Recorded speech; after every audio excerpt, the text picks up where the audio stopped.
كرم المغرب أينما حل وارتحل في كل المدن وفي كل الفرق التي دربها وجد الترحاب الكامل والثقة الكبيرة والتقدير الكبير لشخصية عبد الحق بن شيخة الذي يشرف حاليا على فريق سيمبا لموزا. مستوى مغاير هذا الموسم مع المدرب شوفالي. تمشي كرة لفائدة الوداد الرياضي زكريا الدراوي. سيف الدين بوارا الله عليه لياقة بدنية وروح معنوية عالية جدا يتميز بها لاعب زكريا الدراوي، هو منقذ الوداد. هذه كرة ودادية فيها عرضية تجاوزت الخط وبالتالي ضربة مرمى. برافو الدراوي على الأداء. الصفقة الآن التي أبرمها فريق الوداد الرياضي بكل تأكيد في هذا شيء جميل أن نتابع أسماء مغربية تحضر على الصعيد القاري ومع أندية كبيرة جدا، يعني مع بيراميدز ومع سيمبا ومع ناحية شاما يحاول يمر، شاما يسدد والمطيع في المتابعة. المطيع يتابع كرة بعد 10 دقائق في الوداد الرياضي خاصة في الشق الهجومي. تمشي كرة لعناصر نادي سيمبا، التسديدة دون عنوان بعيدة تماما. ياسين ومن سدد الكرة ترجي هنا قطع الكرة ممتاز. عملية مرور إمكانية التسديد ولكن يتدخل تبقى ودادية بانطلاقة من الجهة اليمنى. هذه فرصة جول، هذه فرصة جول، هذه شوت الجول، شوت الجول. غير معقول، غير معقول. ضاعت فرصة الهدف الأول، غير معقول. ضاعت فرصة الهدف الأول يا منتصر يا الحتيمي. هذه فرصة جول لا تضيع يا منتصر. الإعادة مرة أخرى. العرضية أمام ارتباك دفاعات نادي سيمبا. هل كان في خطأ في اللقطة الماضية؟ كورتك هذه يا منتصر. نعمل الكنترول احتاج لوقت طويل، يعني كما جات يا منتصر، كما جات في وسط الميدان السلام من عبد الله حيمود. حيمود شاف انطلاقه من العمرود، عمرود في العمق. هذه ممتازه ممتازه ممتازه الفكره، ولكن دي سيمبا حذاري من العرضيه وحذاري من دينيس. ولكن الله يحيى يرسل الكره في اتجاه بولي، يضغط بولي، يضغط بولي. ممتاز يا بولي، يمشي يا بولي. هل كان في مضايقه؟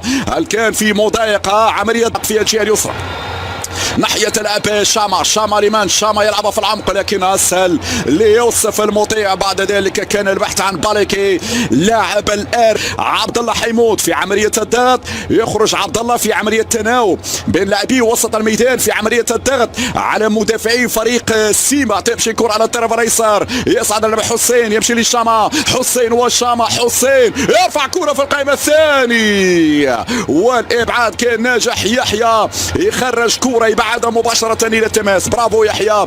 عطنا هناك تغطية تأتي بهذه الكيفية من باليكي. باليكي ولا زالت صعبة، لا زالت صعبة. ممتاز ممتاز التدخل وبرافو على التدخل الماضي. كان في إصابة، في إصابة. شوف أمين وعينك على أمين ورد بولي سامبو بالراس، لكن بعيدة بعيدة بعيدة يا سامبو، بعيدة كذلك في منافسات دوري أبطال إفريقيا أو كأس العالم للأندية طبعا في ظل وجود الحضور العربي. تسديده بولي سامبو، بولي سامبو باغت الجميع، بولي سامبو باغت الجميع بهذه التسديده والكره تخرج بعد ذلك الى ضربه مرمى.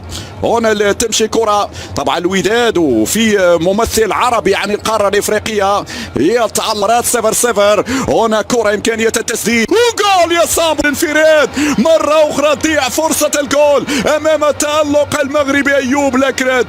السنغالي يضيع فرصة انفراد. شوف الإعادة الأولى لاكراد وسامبو. ماذا ضيعت يا سامبو؟ يا سامبو ماذا ضيعت؟ أخاف أن نندم على مثل هذه الفرص، أخاف أن نندم على مثل هذه الفرص التي تضيع. سترفع هذه الكرة مقوصة. لاكراد يتابع في نهاية الأمر. غير معقول، غير معقول، غير معقول. حسرة كبيرة على ضياع فرصة منتصر في من جانب يوسف المطيع.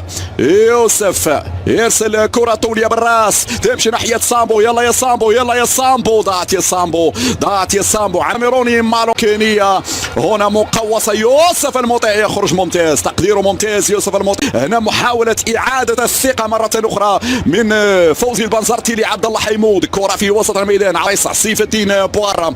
بوارا لمن؟ بوارا يراوغ. سيف الدين يرفع كرة في القائمة الثاني وخطيرة وجول. كرة مقوصة. أيوب لاكراد يتابع في نهاية الأمر يعني أيوب علي فابريس مع ماروني في العمق. هذه صعبة، هذه صعبة. وحذاري من التسديد، حذاري من التسديد. لا زالت خطيرة. والهدف الأول، والهدف الأول لفائدة نادي سيمبا. الهدف الأول.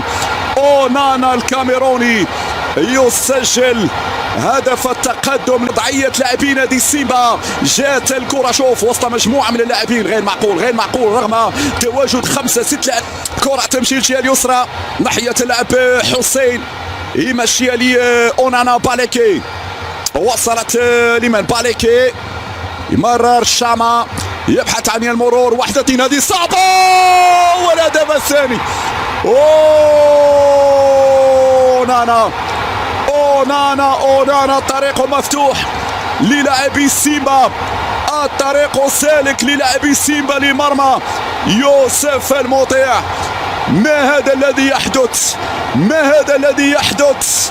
دفاع الوداد لم تمر إلا دقيقتين على الجول الأول يأتي الثاني. شوف الإعادة التبادل تمويه بعد ذلك، ولا ردة فعل من المدافعين، ولا ردة فعل من المدافعين. شوف عملية تمويه وبعد ذلك أونانا.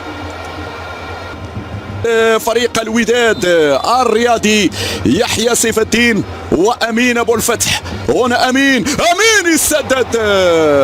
أمين يسدد وأيضا هذه عادات يحيى كذلك أنه يمشي للوسط كما يفعل ذلك اللاعب العملود. العرضية العملود والركنية بعد ذلك. الحكم شاف التسلل، الحكم يبدو بأنه شاف الوضعية التسلل. يعيد الكرة تمشي مباشرة لأمين، يأمن الكرة لمحمد دينيس وتشاما، تمشي الكرة لوناجم والكرة تخرج للتماكن. خطورة على يوسف المطيع. هنا الكرة في العمق، العملود يدخل، العملول بعد ذلك العرضية في القائم الثاني. ولكن الشوط الثاني في مباراة مصيرية للفريق الأحمر. تمشي كرة هنا حذاري من التهاون امام لاعب باليكي، لاعب الكونغولي جمال حركيس مع باليكي حاول يكسب ركنيه، شاما يلعبها في العمق، اخرج يا المطيع. ماذا تنتظر؟ والمطيع يتردد في الخروج. الممكنيه شاما يرفع في القائمة الثاني ومرة جانبية بعد الدقائق القليلة بينما كرة توصل عرضية خطيرة غير معقول. يرفع كرة مقوصة. هذه الطريقة المعروفة على عطية الله. يعني ناجم ارفعها، عليها يا وناجم، بالراس يا بولي سامبو فوت الموعد في كرة قادمة من وناجم. هذه عرضيات وعطية الله يخلي الضغط ودادي وركلة جزاء. ماذا هناك؟ هل فيها خطأ؟ لا زالت ودادي الدراوي يعطي تمريرة في القائمة الثاني. ضغط ودادي في هذه هنا الركنية سيف الدين بوارا وخطيرة والجول. لا زالت ودادية. بالتالي انه يحاول بشتى الطرق انه يحاول ينوم المباراة، يحاول انه يكسر رتم الوداد الرياضي لانه يعرف هذا الرتم ليس في مصلحته. كرة تمشي امامية، ايوب ركز على الحكم لان كل ما جات عيني على الحكم كل ما اتحسر على ركلة الجزاء التي لم يعلن عنها لفائدة فريق الوداد الرياضي. رجعت الكرة لحارس تصل الكرة على الجهة اليمنى، فيها مراوغة، فيها دخول، فيها تسديدة حذاري وبرافو يوسف المطيع. يوسف يخلي الوداد في المباراة. هذه المباراة الإعادة مجددا. شوف سهولة المرور، شوف دينيس ماذا يفعل. دينيس يا عبد الحق بن شيخة ترفع الكرة والإبعاد مجددا. صامبو في فريق سيمبا مقوصة لكن صامبو موجود. وناجم زوير يرجع كرة، يحيى عطية الله، يحيى يرفع داخل منطقة الجزاء بالراس، هذه ممكن ولكن مرة جانبية. الكرة تمر جانبية إلى دادات اللاعب العملود. يصعد هنا لمتابعة كوير، يرفع زوير لمن؟ فقط للمدافعين فقط. هناك بالوني دون تردد. الوداد وشخصية الوداد وكاريزما الوداد ويستلم الكرة. وناجم يا وناجم يحاول يرفعها، لا زالت عنده ناجم يلعبها في العمق ولكن تكشف التمرير.